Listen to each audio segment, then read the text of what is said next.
দিদি আমাদের ব্লাউজটা হয়ে গেছে। হ্যাঁ এই তো হয়ে গেছে আপনার ব্লাউজটা। হ্যাঁ আপনার এই ডিজাইনটা ছিল, দেখুন হ্যাঁ সব ঠিক আছে কিনা একবার চেক করে নিন, ট্রায়াল দিয়েও দেখে নিতে পারেন আপনি ভেতরে। কিন্তু আমি তো একটু তুই তো এই ডিজাইনটা দিসনি, তুই তো অন্যরকম ডিজাইন দিয়েছিস। আমি একটু অন্যরকম দিয়েছিলাম। কিন্তু তোর তো বডিতে এই বুটোটা ছিল না রে, ফুল ছিল তো, পুঁতি দিয়ে তো ফুল ছিল। কিন্তু হ্যাঁ দিদি।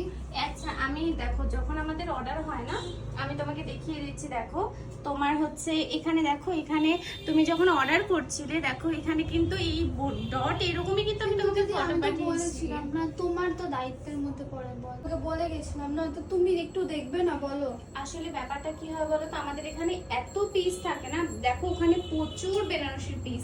এবার আমরা যখন অর্ডার কনফার্মেশন করি না, তখন প্রত্যেকটা ক্লায়েন্টকে এরকম চেঞ্জেস গুলো লিখে দিই, কারণ এত ছোট ছোট জিনিস আমাদের নিজেদের পক্ষেও পসিবল হয় না। কারণ দেখো তুমি তাও দিদি বলো। দেখো তুমি যখন কনফার্ম করেছিলে অর্ডারটা, তখন তোমাকে লেখা হয়েছিল যে দেখো ইচ অ্যান্ড এভরিথিং ওকে। তুমি কিন্তু তখন বলছিলে যে আমি এখানে আমি খেয়াল করি। হ্যাঁ কিন্তু তোমাকে আমি বলেছিলাম, বাট আমি বুঝতে পারছি ব্যাপারটা। বাট কি বলতো, এটাতে এখন স্টিচিং হয়ে গেছে, এটাতে কিন্তু কোনো রকম চেঞ্জেসই একদমই পসিবল না।